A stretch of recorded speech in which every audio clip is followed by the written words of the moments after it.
మన తొలి వెలుగు ప్రేక్షకులు అందరికీ నమస్తే. ఆంధ్రజ్యోతి పేపర్లు ఇవాళ ముచ్చటిచ్చిరు.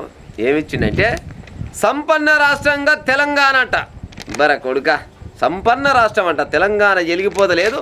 ఇవాళ అయినట్టుంది బంగారు తెలంగాణ. అప్పుడెప్పుడో కేసీఆర్ అన్నాడు బంగారు తెలంగాణ చేస్తా, బంగారు తెలంగాణ చేస్తా అని. బరువత్తర తెలంగాణ చేసి పత్తలే కూడా వీక్తే ఇవాళ ఏం మాట్లాడుతున్నారంటే సంపన్న రాష్ట్రంగా తెలంగాణ రాష్ట్రం. యాడికెళ్ళి కావచ్చు సంపన్న రాష్ట్రం. లేవలేని మగడు మంచం నుండి ఆయన సాధనం లేదు. చెప్తే ఈ కారం తప్పిన ముచ్చట అవుతుంది కానీ గదే గిది. ఆయనకు సర్పంచ్ సాబ్దారి చేయింది, ఎంత పెద్దగా ఉంటే అయింది, మంచం వైపులో వంతేయింది మగడు. గట్టినే లేదు. పేరుకు చెప్పుకుంటందుకే బాగుంటుంది. ఇది చెప్పుకుంటందుకే బాగుంటుంది కానీ ఓ ఆకలి తీరేయలేదు, నాకు దూబలు తీరేయలేదు. సంపన్న రాష్ట్రంగా తెలంగాణ. ఎవరికి సంపన్న రాష్ట్రంగా తెలంగాణ అయింది? 20% డబ్బు గల్లు ఉంటే 80% డబ్బు గల్లు రెండింటిని ఒక్కడేసి జమ చేస్తే సంపన్న రాష్ట్రం అయిపోద్దా? అయిపోతుండొచ్చునా? ఇప్పటికీ ఇవాళ కూలికి పోగొట్టే పొదువుకంగా బుబ్బకు లేని వాళ్ళు లక్షల మందులు తెలంగాణలో ఉన్నారా లేరా?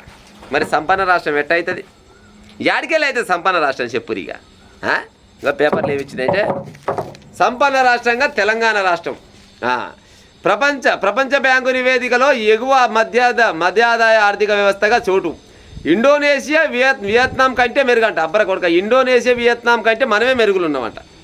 ఇంకా దిగువ మధ్యాదాయ విభాగంలో భారత్. దేశంలో తలసరి ఆదాయం 2.63 లక్షలు. తెలంగాణలో 5.15 లక్షలు.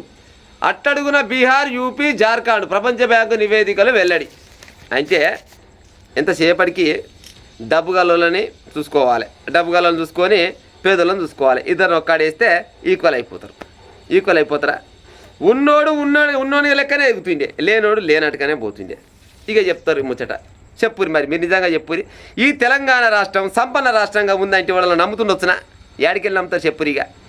ఒక్కొక్కరి దగ్గర లక్షల కోట్ల రూపాయలు ఉండే, ఒక్కొక్కరి దగ్గర పాడైపోను 10 రూపాయలు కూడా లేకపోయా. 10 రూపాయలు కాదు, కనీసం రూపాయలు లేకుండా బతులు కోట్ల మంది, లక్షల మంది ఉన్నారు పాడైపోను. వీళ్ళు చెప్తారు ఏమైనా ముచ్చట చెప్పుకునేందుకు ఇంత పొడుగు అంత పొడుగు పాడైపోద్ది. ఏమైనా కానీ పేపర్లలో రాసుకుంటేందుకు మనం చదువుకుంటాం తప్పితే ఇది తెలంగాణ రాష్ట్రాన్ని సంపన్న రాష్ట్రం అంటే ఎవరు నమ్ముతుండొచ్చు పాడైపోను? మనం ఏమైనా పెట్టుబడులు పెడదామంటే పెడుతుంటారు కదా కొన్ని పథకాలకు.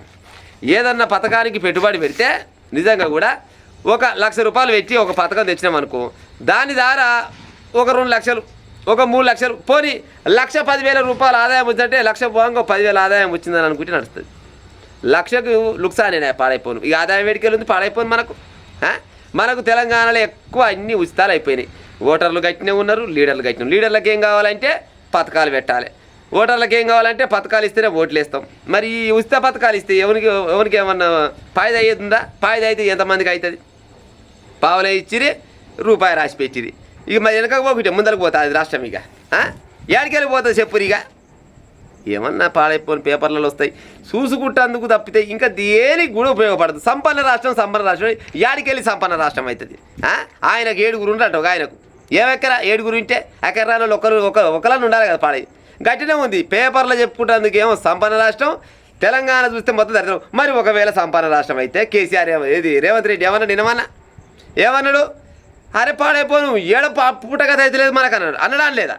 మరి రేవంత్ రెడ్డి అప్పు పుట్టగత అయితే లేదు అన్నప్పుడు సంపన్న రాష్ట్రమేనా? మరి అప్పుకు ఇంకోళ్ళ కాడికి ఎట్ట పోతాం మనం? మన దగ్గర మన డబ్బు గల రాష్ట్రమే కదా. మరి ఇంకోళ్ళ కాడికి ఏమెక్కర పోతున్నట్టు? మన చెప్పులు చూస్తేనే పాడైపోను, పత్తలే కూడా మీతో దర్వాల దగ్గర పెడుతున్నారు అన్నడా లేదా?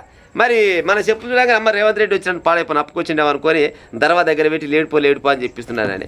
మరి మనం డబ్బు గలవేనైతే, ఆర్థికంగా ఉన్నవేనైతే, సంపన్న రాష్ట్రమేనా? మరి అప్పుకి ఏమెక్కరకు పోతున్నట్టు లెక్క.